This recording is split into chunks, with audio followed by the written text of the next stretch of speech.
Andrew Johnson was born and raised in extreme poverty. He never went to school, either public or private school. Despite this, by the age of 57, he had progressed to become President of the United States. 7 years after serving as President, he went on to become a Senator, the only President ever to do so. Andrew Johnson was born in Raleigh, North Carolina in December 1808. At the age of 10, he became an apprentice to a local tailor and was legally obliged to serve an apprenticeship for up until the age of 21. However, halfway through his apprenticeship, he decided he was qualified enough and ran away with his brother, despite the fact that this was a crime at the time. He was 15 or 16 years of age at this time. He worked in a number of small towns in North Carolina and eventually settled in a beautiful small town called Greenville in the state of Tennessee. At the age of 18, he married Elizabeth McCargill. She taught him how to read and write. They were married for over 50 years and had 5 children. Johnson was an excellent tailor. His business prospered in Greenville, and within a few years he had bought his own plantation with 10 enslaved people. In his spare time he read a variety of books on American history and politics and often became involved in heated arguments and debates. By the age of 21, he had helped organise a local town workmen's union and got elected to the Greenville Town Council in 1829. 2 years later, the Nat Turner slave rebellion broke out just north in the state of Virginia, just north of Tennessee. This rebellion created fear within the white community in Tennessee, and Johnston became involved in a statewide campaign to change the Tennessee Constitution and restrict the civil rights of free black people. The new Tennessee Constitution banned free black people from voting and also restricted their rights of assembly. The campaign made Johnson something of a local hero, and he became mayor of Greenville town at the age of 26. The following year, 1835, he won a seat in the Tennessee House of Representatives. He argued for greater improvement in Tennessee infrastructure and such things as especially the communications and transport system, like good railways, good roads and canals were essential in the transportation of industrial and farm products. He also developed his speaking skills and became an expert on many local issues. As a result, he was elected to Congress in 1843 as a Democrat for the 1st District of Tennessee. Johnson understood better than most people the mentality and needs of the small white farmer. His main political base was small farmers and craftsmen. In the mid-1840s, he introduced for the first time to Congress the Homestead Bill. This bill proposed full legal title for settlers on farms of 160 acres for free. Following many setbacks, the bill was eventually passed by Congress in 1862 and was a major hallmark of Johnson's career as it allowed for the settlement of much of the United States. Thousands of white settlers got free land in the West as a result of the Homestead Bill.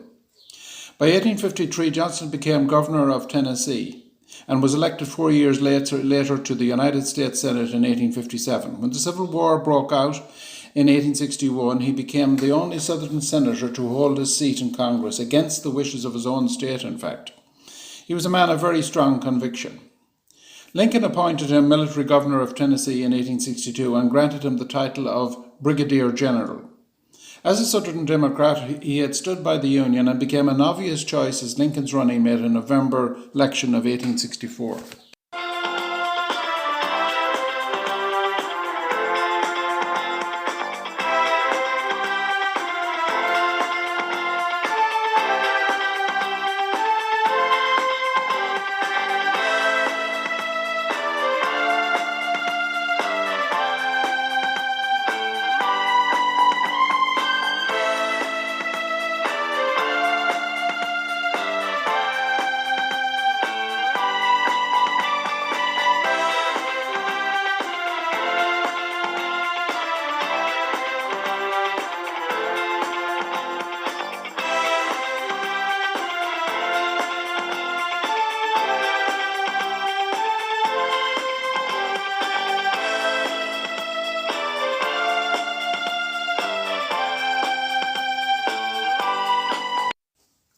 In the last year of his presidency, Abraham Lincoln pushed through the 13th Amendment, which granted freedom to 4 million enslaved people. He had also set up an agency known as the Freemen's Bureau to help black people transition to the free labour market. With his assassination in April 1865, Andrew Johnson was left with the task of carrying out this work. He kept all members of Lincoln's cabinet in place in order to achieve stability, but he had a different attitude to rebuilding the nation to that of his predecessor, and therefore often found himself in conflict with a Republican Congress. He had always regarded slavery as a matter for the individual states to sort out, and he developed a similar attitude towards Reconstruction.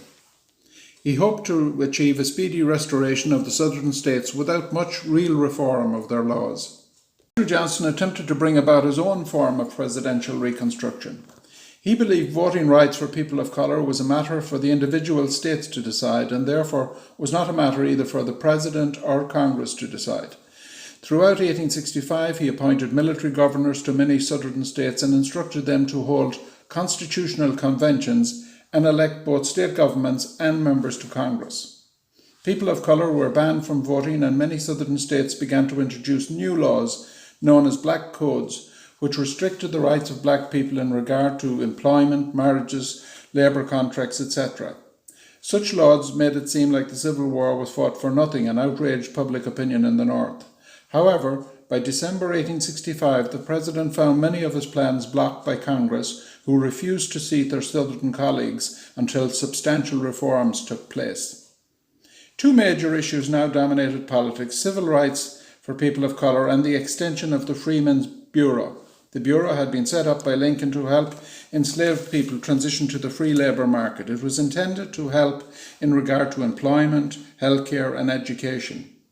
The President vetoed a bill to extend its existence, but Congress overrode his veto. A similar conflict existed between the President and Congress in regard to the civil rights, whereby former slaves were made citizens. In March 1866, the President vetoed this bill, but the decision was overturned by 2/3 of Congress a few weeks later. Throughout 1866, many congressmen came to realise that it would be necessary to put the Civil Rights Bill into an amendment of the Constitution. The 14th Amendment, written by Lahan Trumbull and others, was one of the most important pieces of legislation ever produced by Congress. It guaranteed that no citizen of the United States can be deprived of life, liberty or property without due process of law. It became a condition of the southern states accepting the 14th Amendment before they could rejoin the Union. Eventually they all did so, and the amendment was finally adopted in 1868. This amendment was of vital importance in working out the civil rights of people of colour in the future as well.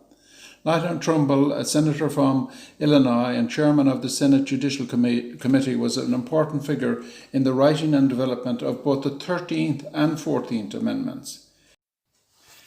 Henceforth, people of colour became citizens at birth. During August and September 1866, the President campaigned in the midterm elections. This campaign became known as the Swing Around the Circle and was something of a disaster for the President, as Republicans won both houses of Congress in November 1966 and thereafter dominated much of the political agenda. Throughout 1866, several southern states had failed to ratify the 14th Amendment, and their representatives were accordingly banned from Congress. Johnson's home state of Tennessee did ratify the 14th, and their members were seated. By January 1867, the remaining southern states were grouped into 5 military districts, pending their ratification of the amendment. Congress forced these states to hold a second round of constitutional conventions in 1867. This time, African Americans could vote and become delegates, and many former Confederates were not allowed to vote. This was a big change from the Reconstruction envisaged by the President 2 years earlier. Congress produced a bill which insisted on a state's acceptance of the 14th Amendment prior to rejoining the Union. Johnson vetoed this bill, but was overruled by Congress on the 1st of March 1867. Congress also passed the Tenure of Office Bill in March 1967. This bill restricted the President's right to sack cabinet secretaries. The bill required Senate approval for the sacking of cabinet members. Some members of Congress were unhappy with the constitutionality of this bill, and it was discarded about 20 years later. Lincoln's Secretary of War, Edmund Stanton, had several public disagreements with Johnson, especially in regard to the authority of military officers in the South. The President believed they could not override civil authorities and got his Attorney General to write a report to this effect. In March 1867, a congressional subcommittee was appointed to analyse the president's behaviour and see if there was sufficient grounds for impeachment. In November 1867, Congress discussed impeachment of the president, but the proposal was defeated in the House of Representatives. Johnson had sacked Stanton in late 1867, but in January 1868 the Senate reinstated him in his position as War Secretary. The President again dismissed him, but this time Stanton refused to leave his office. On February the 24th, 1868, the House of Representatives impeached the President for deliberately violating the Tenure of Office Act. However, 3 months later, after a long trial, the Senate failed to confirm the impeachment and the President was saved by a single vote. Johnson was in fact the first President in US history to be impeached. By the time Johnson had become President in April 1965, the French had sent troops to Mexico. The President favoured an aggressive policy towards the French, but was persuaded by his Secretary of State, William Seward, to follow a more diplomatic approach. Seward was proved right, as over the next couple of years the French gradually withdrew their forces from Mexico under pressure from the United States. Seward was also successful in negotiating the purchase of Alaska from Russia for $7.2 million. The deal was concluded in March 1867. The Senate approved the treaty, and on the 1st of April 1867, Alaska became part of the US. It was eventually declared a state in 1959.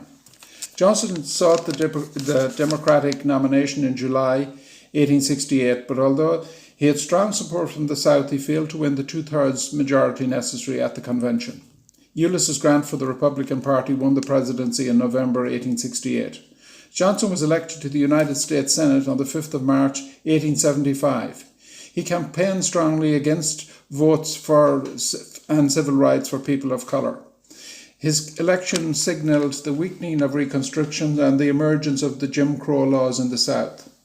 Nebraska was the only state to join the Union during his presidency in March 1867, and the total number of states at that stage was 37. The population of the United States at the end of his presidency was 38 million, and Johnson died in August 1875, having spent just a few months in the Senate.